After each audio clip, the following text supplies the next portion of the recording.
W młodości, jak mamusia zwracała mi uwagę, że źle się zachowuję, to nonszalancko i arogancko jej odpowiadałem: dobra, dobra. A wtedy mamusia mówiła do mnie: dobra, to jest zupa z bobra. I dzisiaj już wiem, co miała na myśli. BMW iX.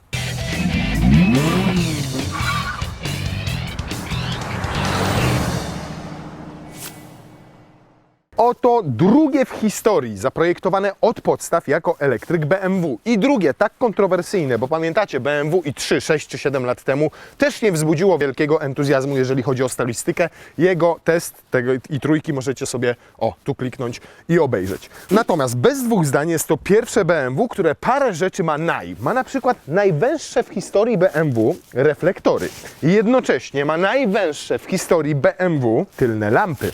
Natomiast wydaje mi się, że w BMW Z8 ta lampa mogła być jeszcze węższa. Natomiast na pewno po raz pierwszy w BMW zastosowano klamki, które nie mają uchwytu, tylko trzeba tam wsadzić łapę i tam nacisnąć i się zamknie. Po raz pierwszy w SUV-ie BMW mamy bezramkowe szyby. I last but not least, jak mawiają Francuzi, to jest atrapa chłodnicy, która jest cała. Nie wchodzą nam tutaj łapy, paluchy i tak dalej, tylko jest to przykryte, gładkie. Co więcej, tam pod spodem umieszczono wszystkie kamery, radary, lidary. Co więcej, to jest ogrzewane po to, żeby działało to wszystko również zimą.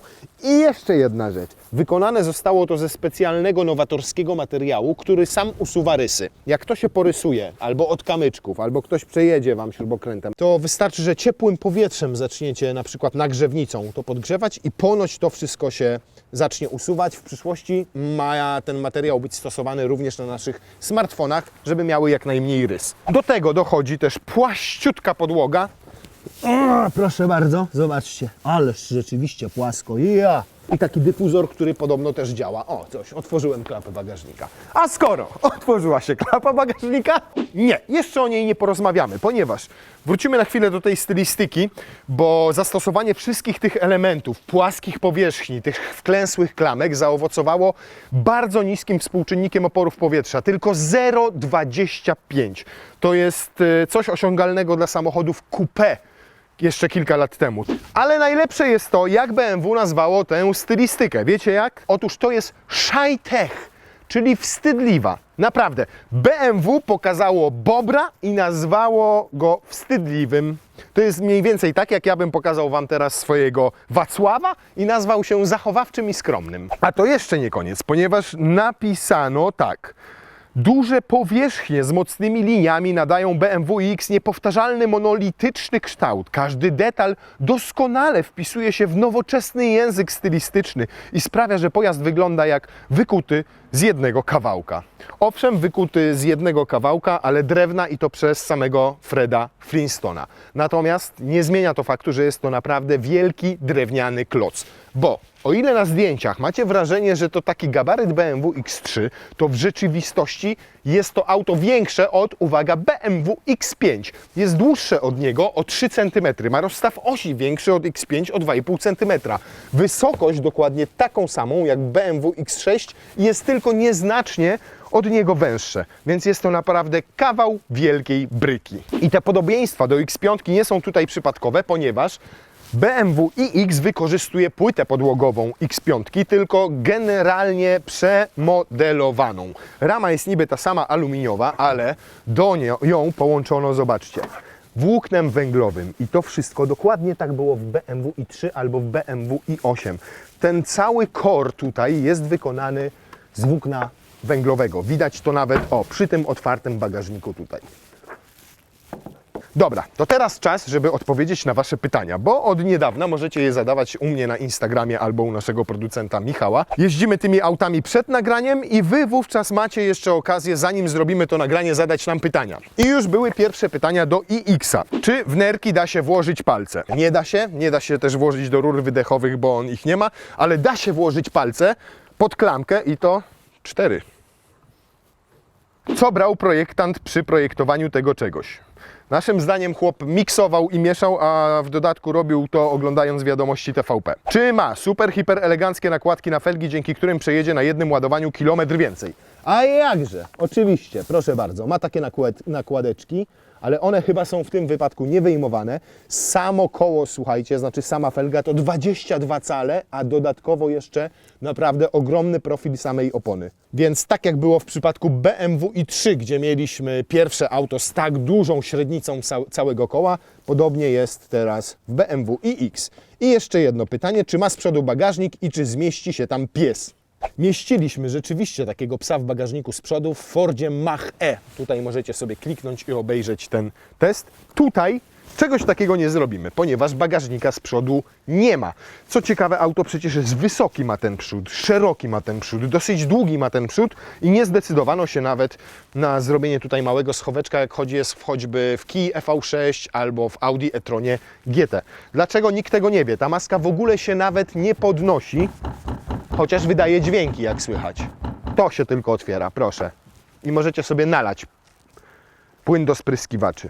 Na szczęście tylny bagażnik jest dosyć duży. 500 litrów. Niestety, półeczka się razem z nim nie podnosi, co trochę może Wam utrudniać tutaj włożenie bagaży. Zobaczcie, jak są tutaj zawiasy od góry zrobione, a nie z boków na teleskopach. Tutaj macie dodatkowy schowek, gdzie możecie mieć siatkę oddzielającą przestrzeń bagażową od pasażerskiej. No i wszystkie kable do ładowania i tylko zestaw naprawczy, bo koła zapasowego zamówić nie można. 500 litrów starczy? No powinno wystarczyć. Dodatkowo możecie sobie z tej pozycji złożyć kanapę elektrycznie, składa się na płasko. Są haczyki, jest gniazdo 12V do zapalniczki. Podnieść się nie podniesie. Natomiast zobaczcie, ile tu znowu zabrano przestrzeni. 40-50 cm. To samo z tej strony. Identycznie. Dzięki temu bagażnik jest prostokątny, no ale nie macie tutaj nawet z boku jakichś półeczek, w których można coś schować. Sama klapa to też, kurna, waży pewnie tu ze 300 kg. Ale jak szybko się zamyka. Wow! Zobaczcie, jak wielka jest ta pokrywa gniazda do ładowania. Powinna być demontowalna i wtedy można jej używać w charakterze łopaty do śniegu. Jak już wiecie, auto ma większy rozstaw osi niż BMW X5 o 3 cm. Ale w środku miejsca jest mniej więcej tyle, co w BMW X7. Mnóstwo po prostu. Płaska kanapa oraz tutaj specjalne wgłębienie w tej wiszącej konsoli centralnej powodują, że nawet trzecia osoba usiądzie tutaj wygodnie. Zobaczcie, mam mnóstwo miejsca nawet nad głową, ponieważ ten szklany dach wyjątkowo tutaj nie ogranicza tej przestrzeni, bo jest nieotwierany. Każdy z pasażerów skrajnych, czyli prawy i lewy, mają 2 gniazda USB-C do dyspozycji. Do tego specjalny uchwyt montażowy, żeby włożyć taki uchwycik na iPada na przykład i móc sobie oglądać podczas jazdy. Uchwyty na jakieś coś, nie wiem. Sam fotel jest dosyć smukły tutaj w tym miejscu. Nogi mogę bez problemu włożyć pod fotel pasażera i wtedy naprawdę tego miejsca mam tutaj już mnóstwo. Po prostu mnóstwo. Podłokietnik jest. Wysuwają się cup holdery w ten sposób. Wszystko jest miękkie, przyjemne, wykonane z doskonałych materiałów. Zobaczcie, tutaj macie głośniczek z systemu Harman Kardon. Taki malutki. I to jest jedyny, no oprócz tego drugiego, po drugiej stronie oczywiście. I to są jedyne głośniczki tutaj z tyłu takie widoczne, ponieważ resztę ukryto, słuchajcie, na przykład tutaj w zagłówkach. Macie dźwięk 3D dzięki temu i czujecie, jakby grał cały fotel. Więc jeżeli chodzi o komfort jazdy tutaj z tyłu, no to powiem Wam, że petarda. No i drzwi otwierają się tylne, zobaczcie, takim przyciskiem i je tylko odchylacie. Nie tam pod spodem, to jest mało wygodne i mało intuicyjne moim zdaniem. Generalnie kabina pasażerska iX to odrębna historia. BMW stwierdziło, że chciało stworzyć, wiecie jakie wnętrze? Wyjątkowo relaksujące. Marka, która przez lata robiła wszystko, żebyśmy prowadząc jej samochody czuli po prostu takie emocje, że robiłoby nam się mokro w gaciach, stwierdziła, że teraz będzie robiła relaksujące auta. To tak jakby Rolex stwierdził, że on pierdolę zegarki na rękę i zaczął robić zegarki z kukułką. Natomiast nie zmienia to faktu, że jest tutaj faktycznie innowacyjnie pod względem stylistyki. Ktoś z Was zapytał, czy czuć tutaj klimat BMW we wnętrzu. Tak, ale to nie jest klimat piątek, siódemek, X5, tylko to jest klimat BMW i3, czyli Nawymyślali, zobaczcie, na przykład takie klawisze do sterowania fotelem. Umieszczone na drzwiach, jak w Mercedesie, wykonane ze szkła polerowanego. Tak samo te klawisze tutaj, w dodatku one nie mają żadnych łączeń, tylko są responsywne, czyli czują, że naciskacie set,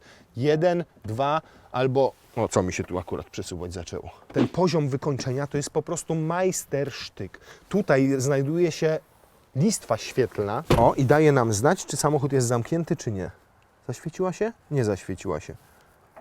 O, mrygnęła na zielono, czyli się otworzył, zaświeciła się na biało. Taka sama listwa jest tutaj z tyłu. One również potrafią, o, teraz na czerwono, że zamknęliśmy auto. Wszystkie materiały są mięciuteńkie i przyjemne w dotyku. Jest bardzo dużo gładkich powierzchni, co sprawia wrażenie minimalizmu, ale z drugiej strony mamy też dużo, przejdę, silny, tak, o. Brak tunelu środkowego robi swoje, co? Więc z jednej strony mamy duże przestrzenie takie płaskie, jest to wszystko takie minimalistyczne, ale z drugiej mamy, o zobaczcie, dużo takich detali, jak na przykład też szklane pokrętło polerowane ręcznie, albo o szklane pokrętło do zwiększania i zmniejszania głośności. Ten panel jest wykonany z naturalnego drewna i zobaczcie, też ma takie sensoryczne przyciski, które działają i czują, że naciskam ten, a nie gdzieś tutaj. Słuchajcie, jak nawet klikają. Po raz pierwszy mamy też zakrzywione ekrany. To zakrzywienie podobno nawiązuje do tych starszych BMW, gdzie pamiętacie, konsola środkowa zawsze była trochę przekrzywiona w kierunku kierowcy i tak samo ten ekran teraz jest przekrzywiony w moim kierunku.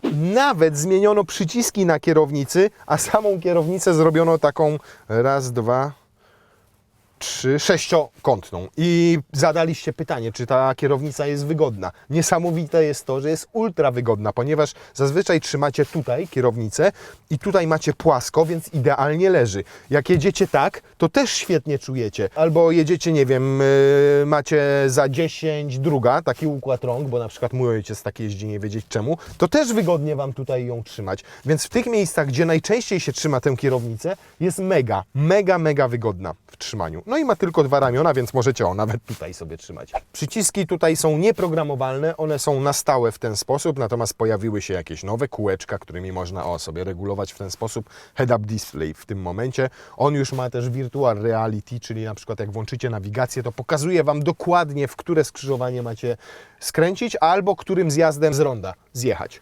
Natomiast nie do końca podoba mi się to, że na przykład zniknęły wszystkie klawisze do klimatyzacji. Takie fizyczne, tylko trzeba tym kierować z tej strony.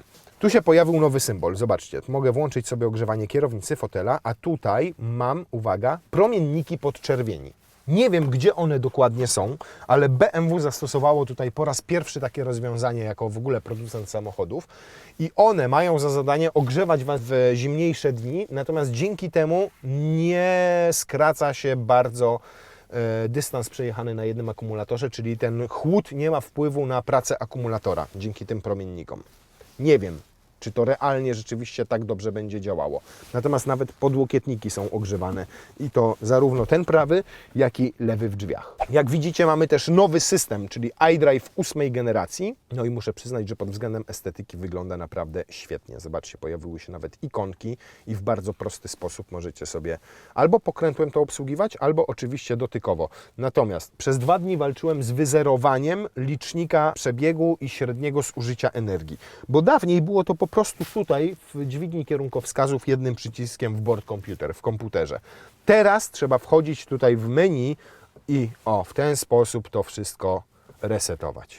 Bez sensu można to było zrobić intuicyjnie i prościej, z niektórych rozwiązań nie warto rezygnować. Natomiast zobaczcie, nawet tutaj to wszystko jest mięciuteńkie, przyjemne. Pod względem jakości materiałów i jakości montażu jest to odrębna liga, naprawdę. Wszystko to jest fenomenalne. Dach szklany, nie ma rolety, w związku z czym mam tutaj naprawdę mnóstwo miejsca nad głową. Zobaczcie, obniżę sobie, bo siedziałem jeszcze trochę wyżej. Natomiast są w nim zatopione tlenki chyba srebra, dokładnie takie same jak w lusterku wstecznym, dzięki czemu jest ściemniający i możecie go sobie rozjaśniać. Tu się to włącza. Coś się zmienia? Nic się nie zmienia. On teraz wygląda, jakby był taki lekko przymglony. No nie wiem, no może ja nie umiem tego obsłużyć po prostu. Same fotele BMW chwali się, że są smukłe i oczywiście są rzeczywiście smukłe, natomiast są bardzo kanapowe, to znaczy płaskie, mają słabe trzymanie na boki. Mają też funkcję masażu, ale ten masaż polega tylko i wyłącznie na tym, że podparcie lędźwiowe jeździ w górę, w dół oraz się mocniej Was ugniata i mniej. Nie ma tutaj takiego klasycznego masażu jak w BMW serii 7, czy w Mercedesie klasy S, czy w Lexusie LS. O. LS-a sobie możecie tutaj kliknąć i obejrzeć, jeżeli chcecie. A teraz pytania od Was. Czy skóry są już tylko eko, czy też prawdziwe? Skóry są najprawdziwsze. To jest prawdziwa skóra, a nie eko. BMW stwierdziło, że chce dać ludziom po prostu wybór. Co ciekawe jednak, jest ta skóra wyprawiana ekologicznie, czyli przy użyciu oleju z oliwek, a nie jakichś chemikaliów. Drzewo też jest prawdziwe i w dodatku pochodzi z certyfikowanych upraw, czyli takich, gdzie nie tylko to drzewo się ścina, tylko też się je zastępuje nowym, żeby przyszłe pokolenia miały czym oddychać. Jak audio z 2 shakerami z przodu.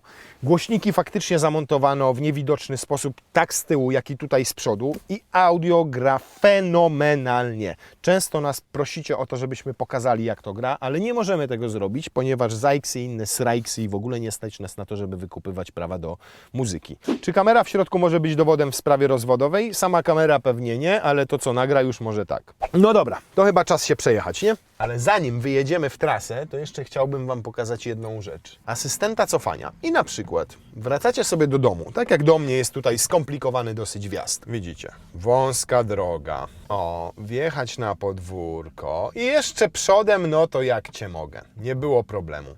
Ale potem pojawia się problem, żeby wyjechać tyłem. To uwaga, w BMW robicie tylko wrzucacie wsteczny, uruchamiacie asystenta parkowania i naciskacie sobie sami pedał gazu.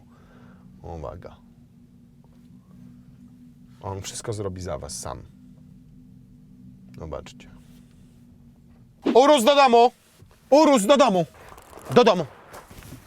I ciekawe, jak go teraz odpalę, to czy będzie pamiętał.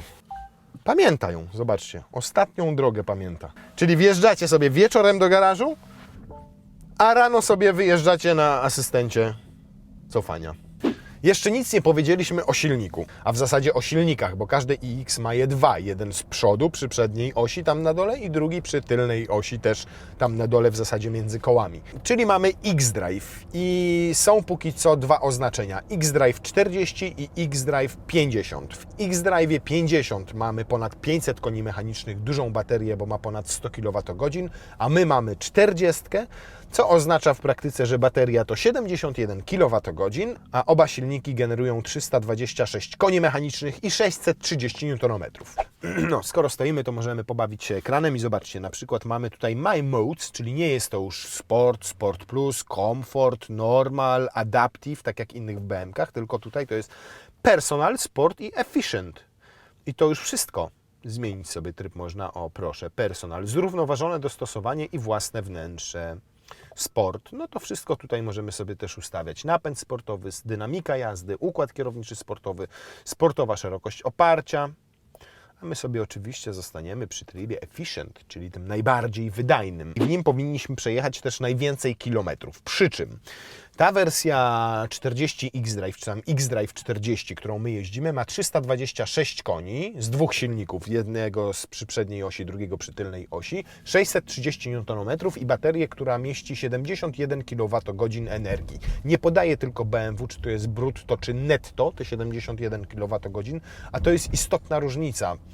Bo to trochę tak jak to z tym brutto, netto, to tak jak z pensjami. No, ktoś Wam mówi, że 7 tysięcy zarabiacie, ale tak naprawdę 4. I tak samo jest z tym zasięgiem w elektrykach. Ale według BMW wystarczy to na przejechanie 399 do nawet 420 km, zależnie od stylu jazdy, od trybu, od pogody na zewnątrz. I to jest fajne, że BMW uczciwie podaje to w tych swoich danych. Mówi wprost, że realny zasięg zależy od tego, jak jeździcie, jaka jest temperatura na zewnątrz, czy jedziecie autostradą 140, czy ekspresówką, czy 80 bocznymi drogami, czy może tylko po mieście się przemieszczacie. Bo z moich doświadczeń dwudniowych wynika, że realny zasięg, na jaki możecie tutaj liczyć i to jeżdżąc naprawdę dosyć delikatnie, to nie jest 425 km. Nie jest to też te 399 km. To nie jest nawet 350 km, ani nawet 300 km.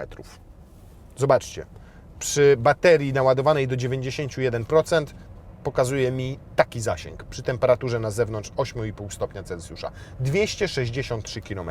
Jadę w trybie efficiency.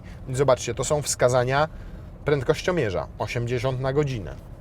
Więc nie upalam. Natomiast genialnie działa tutaj w tym wypadku rekuperacja. Za chwilę zobaczycie jak. Teraz zdjąłem nogę z pedału gazu. On czuje, że wjeżdżamy w strefę ograniczenia prędkości i sam zaczął hamować.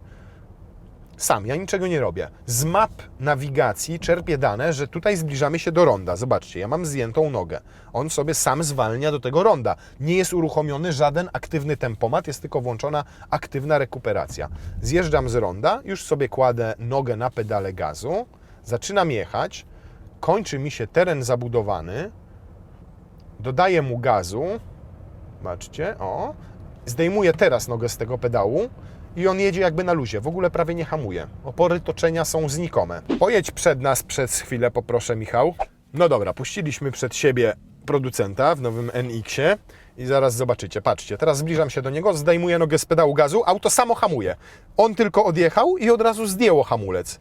Zobaczcie, jadę, zdejmuję nogę, zobaczcie jak zaczął hamować. O, dopiero na samym końcu, gdzie trzeba fizycznie uruchomić hamulec, daje mi o tym znać, ale teraz, zobaczcie, i wyhamowuje sam. Świetnie działa aktywna rekuperacja, genialnie. Można sobie ustawić też taką stałą, że albo mocną, albo wcale, albo średnią, ale nie ma to sensu przy tym rozwiązaniu, naprawdę. A teraz zobaczymy sobie pracę zawieszenia, bo pytaliście też u mnie na Instagramie o to, jak wypada pod względem komfortu na tle na przykład X3, X4 albo właśnie X5. No skoro gabaryt ma X5, to porównywałbym to z X5. Jak wszyscy dobrze wiemy, komfort w X5 jest niemały. Zastosowano tu wielowahaczowe zawieszenie, a oprócz tego samochód genialnie wyciszono, bo wyobraźcie sobie, że nawet w oponach zastosowano specjalną piankę wygłuszającą, taką jak choćby w Rollsach albo w Mercedesie klasy S. Efekt tego jest taki, że po tych płytach tutaj on po prostu przejeżdża, nie zauważając ich, a Wy tego nawet nie słyszycie. To jest nieprawdopodobne. Pod względem komfortu akustycznego i takiego odzawieszenia to jest zupełnie inna bajka niż nawet X5 czy X7. Zobaczcie, jedziemy tutaj 100. Ja sobie z Wami swobodnie rozmawiam. Więc bez dwóch zdań, pod względem komfortu tego akustycznego i tego, jak wybiera nierówności, jak jeździ, jak skręca, jest to poziom wyżej niż X5. Naprawdę, wiem co mówię. To jest coś nieprawdopodobnego. Generalnie, zobaczcie, jedziemy teraz 90 na godzinę. Tu już nie o to chodzi, że nie słychać silnika, no bo elektryków generalnie nie słychać, ale tak wyciszonym elektrykiem od szumów powietrza, od szumów kół, od całego podwozia, to jeszcze nie jeździłem. To jest zupełnie nowa jakość. Dobra, to teraz czas odpowiedzieć na kolejne z Waszych pytań. To znaczy, czy potrafi spalić laczka albo pójść bokiem jak każde BMW? I teraz zagadka Dropsa. Czy my możemy tutaj w ogóle wyłączyć ESP? Sięgnę do źródeł analogowych. Kontrola ciśnienia, włączanie, wyłączanie, ustawienia, dynamika jazdy i jeszcze jest Sport Plus i tutaj mamy DTC aktywowane, czyli Dynamic Traction Control. Nie spalimy Bonczura! Nie ma w ogóle takiej opcji. Nie spalimy kapcia i nie polecimy bokiem. Pamiętajcie, relaks podczas jazdy ponad wszystko. Takie są współczesne BMW. Ale od razu też odpowiadam na kolejne Wasze pytanie. Czy na przykład jak poziom baterii spadnie do 60%, to zmieniają się osiągi? Nie, one się nie zmieniają do momentu, kiedy bateria nie wyładuje się do około 20%. I tak zazwyczaj jest w elektrykach. Bo dopiero wtedy czasami jest ograniczana ta moc po to, żebyście mogli dojechać do kolejnej ładowarki. Natomiast wszystkie badania, takie przeprowadzają już i Niemcy, i Amerykanie, pokazują, że we współczesnych elektrykach, jak wyskakuje Wam zasięg na baterii 0 km, to jeszcze macie w tej baterii zazwyczaj na tyle energii, żeby pokonać od kilku do nawet kilkudziesięciu kilometrów. To zależnie od modelu samochodu.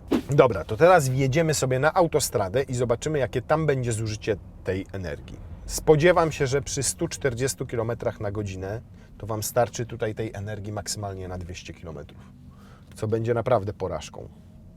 I teraz znowu muszę wejść tu w menu, żeby sobie to zresetować, tak? O Boże drogi. Gdzie to było? Tu było?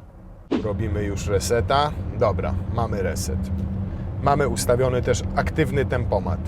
Cisza jest obłędna, wyciszony jest po prostu fenomenalnie. A jeżeli chcielibyście trochę hałasu usłyszeć, to macie tutaj możliwość włączenia sobie dźwięk Iconic Sounds. Proszę bardzo. Dźwięki imitujące odgłosy silnika dopasowują się do My Modes. I wtedy faktycznie słychać, że tam się wydobywa spod maski takie i podobnie brzmiało to w Porsche Taycanie. Test Porsche Taycana możecie sobie obejrzeć klikając tutaj, gdzieś tu. Zobaczcie, to jest niesamowite, bo przy tych 140 i stabilnej jeździe na tempomacie to zużycie energii jest teraz niższe niż jak jechałem bocznymi drogami. Nie wiem, od czego to zależy, ale spadło do 27,7 kWh, co oznacza, że przejeżdżacie 250 km.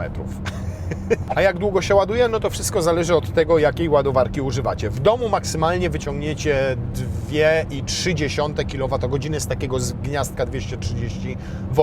To oznacza, że na 100 km zasięgu ładowali będziecie się całą noc, więc to jest zupełnie bez sensu. Lepiej kupić sobie wallboxa, takiego 11 kW, i wtedy z tego wallboxa na każde 100 km ładujecie się tam w 1,5 godziny, a w przeciągu 5, 6, 7, no około 7-8 godzin, czyli w taryfie nocnej ładujecie całą baterię. W stacjach takich publicznych, no to najlepiej jest korzystać z szybkich ładowarek. Taka szybka ładowarka 150 kW daje Wam tutaj 100 km zasięgu w zaledwie 8 minut. I to już są przyzwoite wartości. Mimo ogromnej masy, bo waży 2,5 tony, to nawet w takich ciasnych zakrętach, jak zjeżdżacie z ronda, to naprawdę czuć, że ciągle jest to charakter prowadzenia BMW. I tu, będąc przy tym zasięgu, odpowiadam jeszcze na Wasze pytanie, czy BMW oferuje jakiś program do ładowania elektryków. Oferuje, nazywa się to BMW Charging i jest po to, żebyście nie musieli latać od operatora do operatora, tylko tu podobno są skondensowane wszyscy operatorzy, jeden rachunek, jedna opłata abonamentowa, jedna stawka dla każdej ładowarki. Problem polega na tym, że dosłownie wczoraj doświadczyłem, że to nie działa. W aplikacji znalazłem ładowarkę u siebie w Grodzisku, która była zaznaczona w aplikacji jako ta, która czyta te karty, ale się okazało, że nie czyta tych kart. Więc tak działa aplikacja BMW Charging. Na pewno można było zadzwonić oczywiście i by to zdalnie uruchomili, podając numer karty czy coś. Ale nie, dziękuję. No dobra, to teraz osiągi. 326 koni, pamiętacie? 630 Nm, dwa silniki, jeden z przodu, drugi z tyłu i według BMW powinno dać to 6,1 sekundy do setki.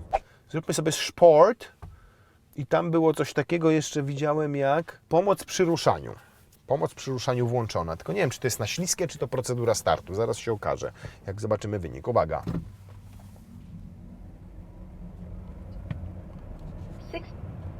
6? 1. Już, proszę. O, tu go widać dobrze. 6,2 w porównaniu z fabrycznymi 6,1. A teraz bez tej pomocy przy ruszaniu. O, jakby żwawiej się odepchnął. O, dźwięk jest. 1. O kurna, panie kochany. Czas o 1/100 lepszy niż fabryczny. 6,09. Stoimy sobie na skrzyżowaniu w trybie Eco, najzwyklejszym ze zwykłych. W Efficient, przepraszam bardzo.